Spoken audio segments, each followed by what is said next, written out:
కేంద్ర కేబినెట్ నిన్న పార్లమెంట్ సమావేశాల్లో ఒక కొత్త బిల్లుని ఆమోదించడం జరిగింది. మొత్తం 1453 కోట్ల రూపాయల వ్యయంతో తీసుకురాబోతున్నటువంటి ప్రాజెక్ట్ ఏంటి అంటే పాన్ 2.0. ఇదేంద్రమ్మల్ని పాన్ 2.0 అంటే ప్రస్తుతం ఉన్నటువంటి పాన్ కార్డులని పాన్ నెంబర్లకు వీటికి సంబంధించినటువంటి కార్డులను మార్చబోతుంది కేంద్ర ప్రభుత్వం. ఎందుకంటే అన్ని రకాల పన్ను సేవలు ఒకటే పోర్టల్లో వచ్చేందుకు గాను ఏర్పాట్లు చేయబోతుంది. దీంట్లో భాగంగానే క్యూఆర్ కోడ్ కలిగినటువంటి కొత్త పాన్ కార్డులను జారీ చేయబోతుంది.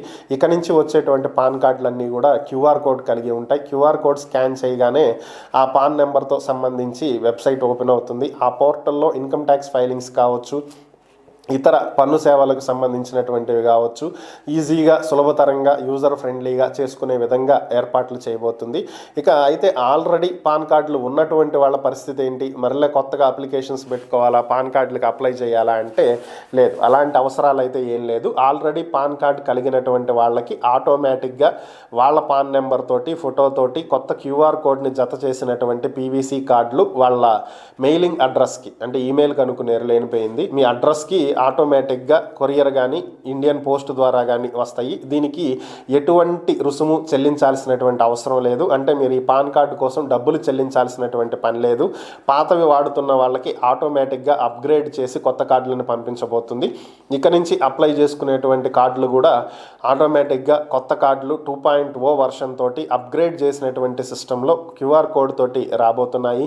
భవిష్యత్తులో మరిన్ని చేంజెస్ తీసుకువచ్చేటువంటి దిశగా కేంద్రం అడుగులేస్తున్నట్లుగా తెలుస్తుంది.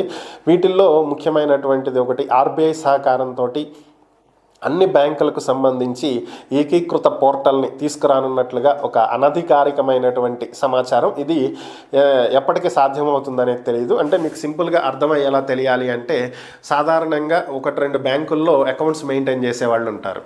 లైక్ ఎస్బీఐలో, అలాగే ఆంధ్రా బ్యాంక్లో, ఇండియన్ బ్యాంక్లో, హెచ్డిఎఫ్సిలో, ఐసిఐసిఐలో, లేదంటే ఐడిబిఐలో, ఓరియంటల్ బ్యాంక్ ఆఫ్ కామర్స్లో, కరూర్ వైశ్య బ్యాంక్లోనో, లేదా బ్యాంక్ ఆఫ్ బరోడాలోనో, యాక్సిస్ బ్యాంక్లోనో ఇలా మల్టిపుల్ బ్యాంక్స్లో ఓపెన్ చేసేవాళ్ళు ఉంటారు. సో వీటన్నింటినీ కలిపి ఒక ప్లాట్ఫామ్ కిందకి తీసుకురాబోతున్నట్లుగా తెలుస్తుంది. అంటే మీరు వీటిల్లో ఏదైనా ఒక బ్యాంకుకి సంబంధించినటువంటి నెట్ బ్యాంకింగ్ లాగిన్ అయితే మీకున్నటువంటి మిగిలినటువంటి ఇతర బ్యాంకుల్లో ఉన్నటువంటి అకౌంట్స్ అన్నీ కూడా దానికి లింక్ అవుతాయి. సో మీరు అన్ని బ్యాంకులకు సంబంధించినటువంటి సమాచారం కానీ, ఫండ్ ట్రాన్స్ఫర్ కానీ ఇలాంటివన్నీ ఒక పోర్టల్ నుంచే చేసుకునేటువంటి అవకాశం ఉంటుంది. అలాగే చాలామంది చెక్స్ ఇష్యూస్ చేస్తూ ఉంటారు. సపోజ్ మీరు ఇప్పుడు ఎస్బీఐలో చెక్ ఇష్యూ చేస్తే దాంట్లో డబ్బులు ఉండకపోవచ్చు, కానీ హెచ్డిఎఫ్సిలో అమౌంట్ ఉంటాయి. ఇక్కడ చెక్ బౌన్స్ అయినందువల్ల మీకు సిబిల్ స్కోర్ పడిపోతుంది, క్రెడిట్ స్కోర్ అనేది. సో ఇక నుంచి అలాంటివి కూడా లేకుండా మీరు ఏ బ్యాంకుకి సంబంధించినటువంటి చెక్ ఇచ్చినా మీ పాన్ కార్డు మీద వేరే ఏ బ్యాంకుల్లోనైనా సరే అకౌంట్లో ఉండి వాటిల్లో సరిపడా డబ్బులుంటే ఆటోమేటిక్గా కట్ అయిపోతాయి. అంటే మీరు ఎస్బీఐకి ఇచ్చినా సరే హెచ్డిఎఫ్సిది కట్ అవుద్ది.